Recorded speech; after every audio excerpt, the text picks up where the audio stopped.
Hello student, आज हम start करते हैं हमारा next topic, relation between current and drift velocity. उससे पहले कि आपको कोई भी प्रॉब्लम आती, चाहे कोई न्यूमेरिकल है चाहे कोई टॉपिक है, तो कमेंट में लिखकर आप पूछ सकते हैं। और चैनल को ज्यादा से ज्यादा अपने लाइक, शेयर एंड सब्सक्राइब करें। तो हमारे पास से जो टॉपिक है relation between current and drift, और आज हमें +1 क्लास की नीट की क्लास भी लेंगे और वो वीडियो भी अपलोड की जाएगी। बहुत ही बेनिफिट है नीट वालों के लिए, एनडीए वालों के लिए। बहुत ही शॉर्ट ट्रिक के द्वारा वहां पर न्यूमेरिकल करवाए जाएंगे। तो हमारे पास टॉपिक है relation between current and drift velocity. देखो, ड्रिफ्ट वेलोसिटी भी हम पढ़ चुके हैं और इलेक्ट्रिक जो करंट है वो भी हम पढ़ चुके हैं। ड्रिफ्ट वेलोसिटी क्या था कि जो इलेक्ट्रॉन है वो रैंडम मोशन में जाते हैं कंडक्टर के अंदर, वायर के अंदर, और किस साइड में जाते हैं, वो जाते हैं किसी बैटरी के, किसी कंडक्टर के पॉजिटिव एंड की तरफ जाते हैं। जाते रैंडम मोशन में, लेकिन पहुंच जाते हैं कहां? पॉजिटिव के ऊपर। और ड्रिफ्ट वेलोसिटी हमारे पास कितनी आई थी? ई ईटा वाई एन, ये हमारे पास आई। अब जो टॉपिक है वो relation between current and drift velocity, मतलब करंट और ड्रिफ्ट वेलोसिटी का आपस में क्या रिलेशन है। एक साइड में तो आना चाहिए करंट और एक साइड में आना चाहिए क्या? Drift velocity. तो इसको हम कैसे करेंगे? ये हमारे पास कोई भी एक कंडक्टर है,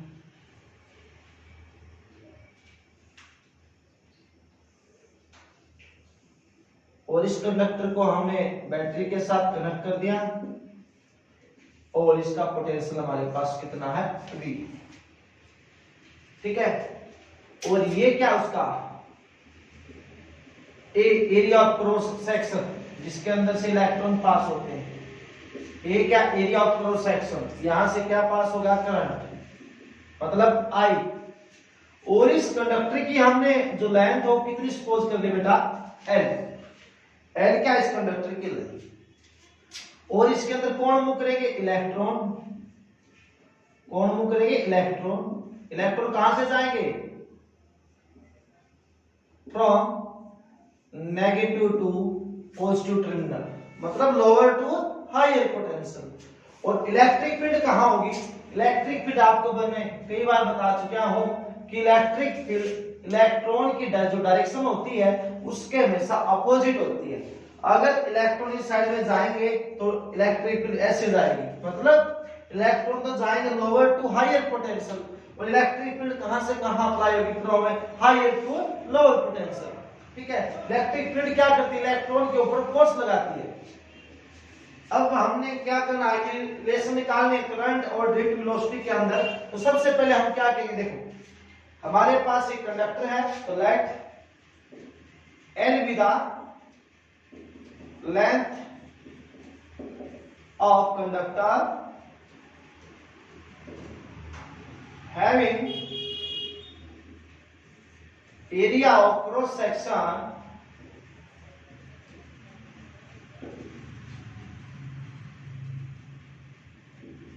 कितना मान लिया हमने?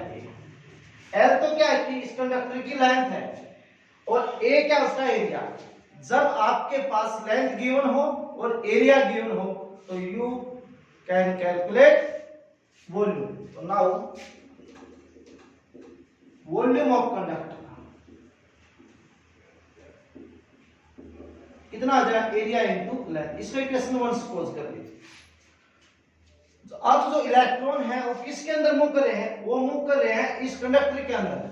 और किस वेलोसिटी के साथ? ड्रिफ्ट वेलोसिटी के साथ। लेकिन हमें ये नहीं पता कि इसमें कितने इलेक्ट्रॉन हैं। हमें ये नहीं पता कि इसके अंदर कितने इलेक्ट्रॉन हैं।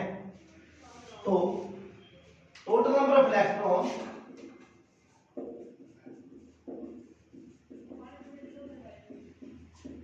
In the volume of conductor,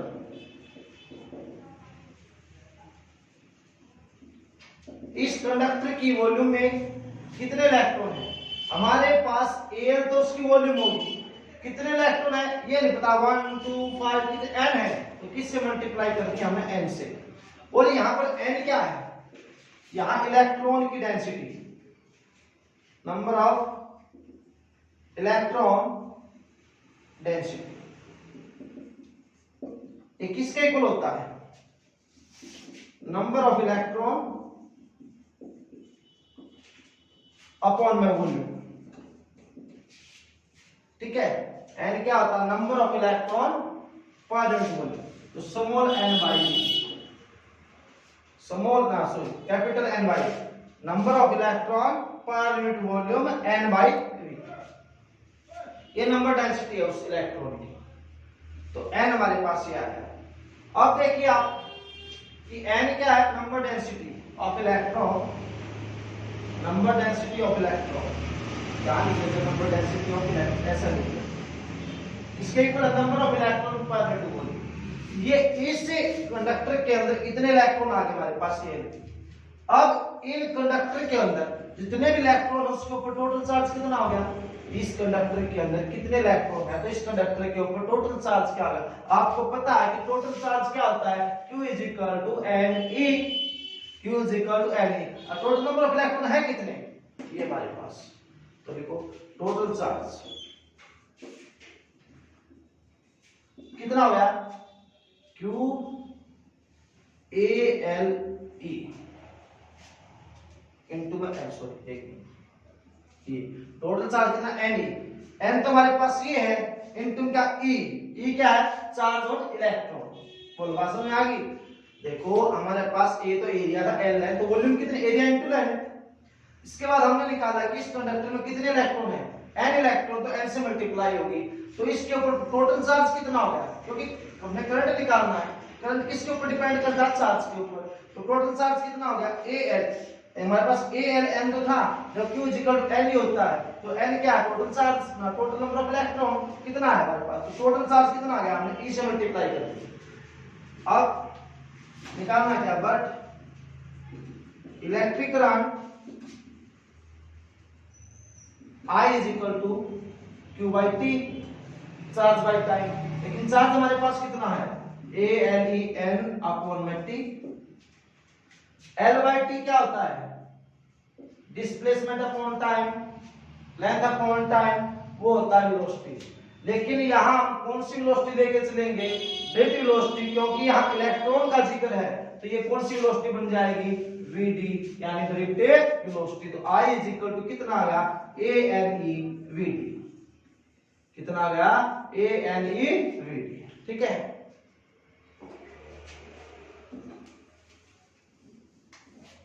यहां पर देखिए I तो क्या है? करंट, A क्या? एरिया, N क्या? Number density of electron, E क्या है? चार्ज ऑन इलेक्ट्रॉन, V क्या है? Drift velocity. अब यहां से अगर इफ A N E, अगर ये क्या हो? कांस्टेंट, तो एरिया भी कांस्टेंट ले लिया, N भी क्या ले लिया? कांस्टेंट, E भी क्या ले लिया? कांस्टेंट। तो इसको हटाएंगे तो क्या लग जाएगा? I directly proportional to VD, drift velocity, ठीक है। अगर करंट ज्यादा होगा तो ड्रिफ्ट वेलोसिटी भी क्या होगी? ज्यादा, या ड्रिफ्ट वेलोसिटी ज्यादा अगर करंट भी क्या होगा? ज्यादा। जब कोई किसी चीज के डायरेक्टली प्रोपोर्शनल होती है तो ग्राफ किस में लेते हैं? हम स्ट्रेट लाइन के अंदर। इसके अंदर स्ट्रेट लाइन के अंदर हम क्या लेते हैं? करंट लेते हैं। तो ग्राफ, ये क्वेश्चन भी आ सकता है कि सो दैट, क्वेश्चन आप लिख देना कि सो दैट, हमने सो करना है द ग्राफ बिटवीन, क्या क्या लिखना है? So that the graph between VD and I in a straight line, ठीक है। So that the graph between VD and I is in a straight line. क्या VD और I में ग्राफ किस में होता है? कि स्ट्रेट लाइन में हो सकता है।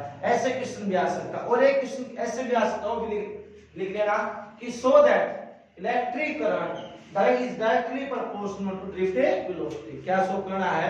कि electric current is directly proportional to drift velocity।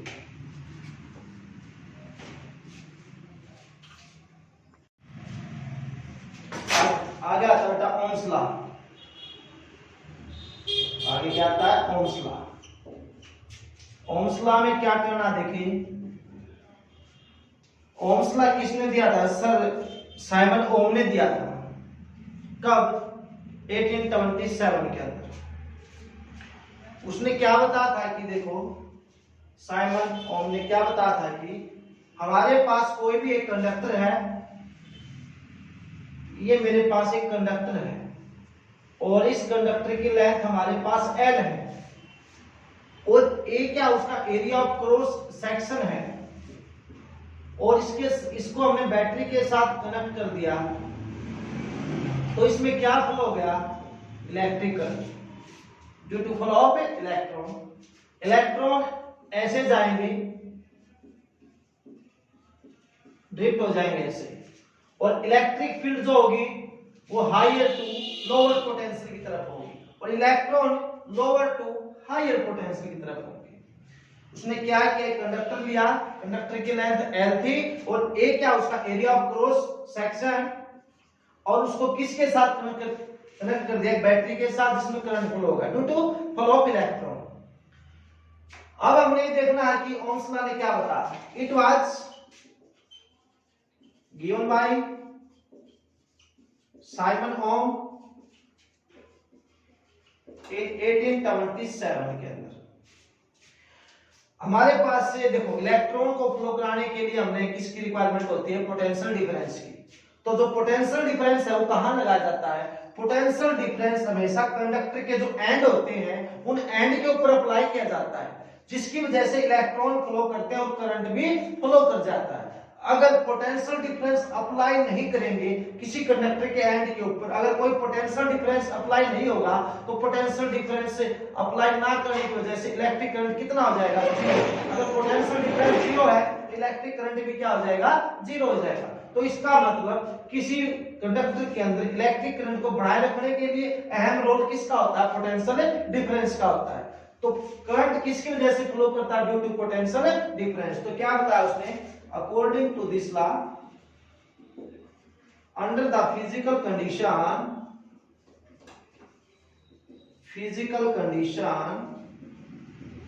like temperature, pressure, etc are kept constant।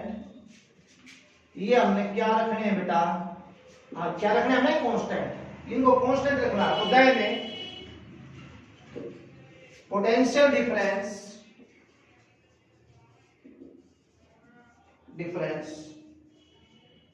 applied across the both ends of the conductor is directly proportional to the current flowing through the conductor।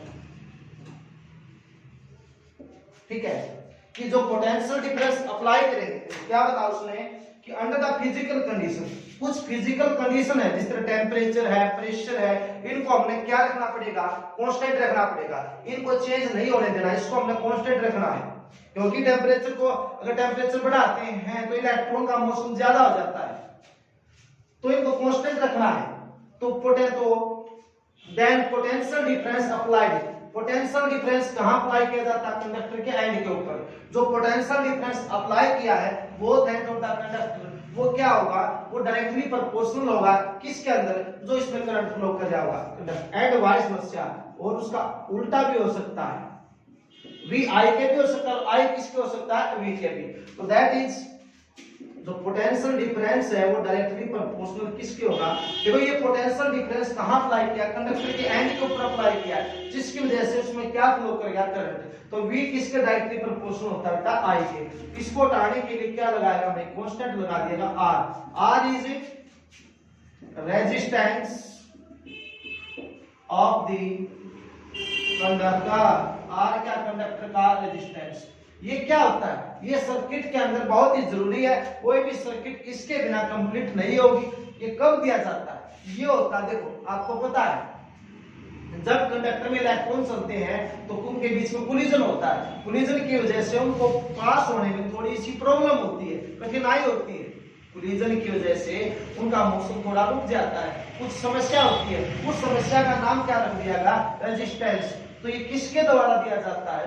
जिस भी चीज में current flow करता है, electron flow करते हैं, उसके द्वारा ही ये प्रोवाइड किया जाता है। ये अपोज करता है हमेशा, फ्लो करंट का, फ्लो इलेक्ट्रॉन का, ये अपोज करता है। ये किसी जो कंडक्टर जिस मटेरियल का बना होता है, कंडक्टर जिस मटेरियल का बना होता है, उसके द्वारा ये ऑफर किया जाता है। क्यों? To the flow of current. ठीक है, आर क्या रेजिस्टेंस ऑफ द कंडक्टर, ये हमारा क्या है? Ohm's law. अब देखिए इनके बीच में जो ग्राफ आता है वो स्ट्रेट लाइन में आता है। किस में आता है? स्ट्रेट लाइन में। ये V हो गया और ये I, और ये किसको बताएगा? ये वाली चीज ये R को बताएगी, क्योंकि देखो हमारे पास भी डायरेक्टली, जब कोई भी चीज डायरेक्टली प्रोपोर्शनल होती है, ग्राफ किस में आता है? स्ट्रेट लाइन में। ये V होगा, ये I, तो ग्राफ किस में आ गया? स्ट्रेट लाइन में। देखो अगर पोटेंशियल डिफरेंस इंक्रीज होगा तो इलेक्ट्रिक करंट भी क्या इंक्रीज, क्योंकि बीच में क्या डायरेक्टली प्रोपोर्शनल है। तो डायरेक्टली प्रोपोर्शनल क्या करता है? एक को बढ़ाता है तो दूसरे को बढ़ाएगा, एक को घटाएगा तो दूसरे को भी घटाएगा। तो यहाँ पोटेंशियल बढ़ेगा तो करंट भी बढ़ेगा, पोटेंशियल घटेगा तो करंट भी घट जाएगा। ये डायरेक्टली प्रोपोर्शनल है। ठीक है, ये ओम्स लॉ था। तो यहां से R निकालूंगा तो कितना आ जाएगा? V अपॉन में I। कितना आ गया? R की वैल्यू कितनी आ गई? V अपॉन में I आ गई। ठीक है, इसके बाद देखना इसकी यूनिट क्या होगी? रेजिस्टेंस यूनिट होती ओम, सिंबल होता है इसका ये, इसको बोलते हैं ओमेगा। क्या बोलते हैं? ओमेगा। ठीक है, और V क्या? पोटेंशियल डिफरेंस, इसकी होती वोल्ट और करंट की एम्पियर। तो 1 ओम किसके इक्वल आ गया? 1 वोल्ट अपॉन 1 एम्पियर। आपसे क्वेश्चन पूछा जाएगा कि define the unit of resistance that is 1 ओम, कि 1 ओम को डिफाइन कीजिए कि जो रेजिस्टेंस है किसी कंडक्टर का वो 1 ओम कब होता है। तो आपने पता लगाना कि 1 ओम तब कहेंगे जब कितना पोटेंशियल डिफरेंस अप्लाई किया जाता है कंडक्टर के एंड के ऊपर 1 वोल्ट, और उसमें कितना करंट फ्लो कर जाता है? 1 एम्पीयर। जब हम किसी कंडक्टर के एंड के ऊपर 1 वोल्ट पोटेंशियल डिफरेंस अप्लाई करते हैं तो उसमें करंट कितना फ्लो करता है? 1 ampere. That is known as 1 ohm. The resistance of the conductor is said to be 1 ampere. 1 ampere if 1 volt potential difference applied across the ends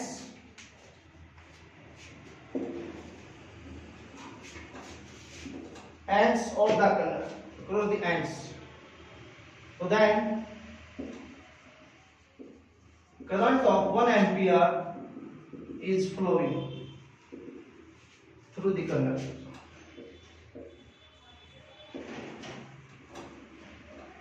ठीक है, तो कंडक्टर में कितना करंट फ्लो कर जाएगा? 1 एम्पीयर। जब कंडक्टर में 1 एम्पीयर करंट कब फ्लो करता है? जब पोटेंशियल डिफरेंस कितना लगाया जाता है? 1 वोल्ट। करंट कितना फ्लो कर जाए? 1 एम्पीयर, उसको हम क्या बोलेंगे?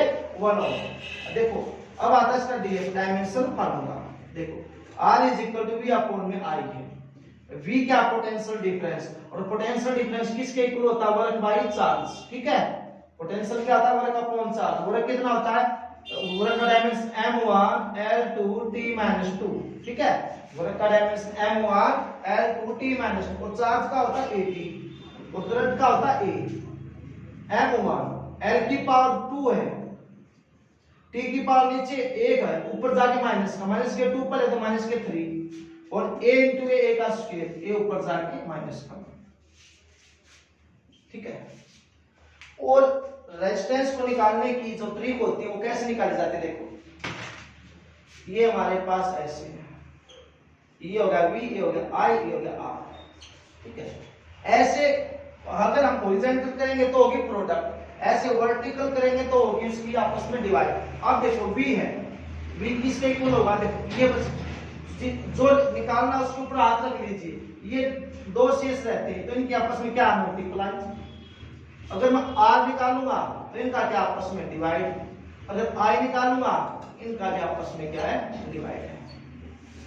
ये हमारे पास क्या? Ohm's law. क्या हमारे पास? Ohm's law. और ओम्स लॉ में ग्राफ कैसे आता है? कि स्ट्रेट लाइन के अंदर आता है।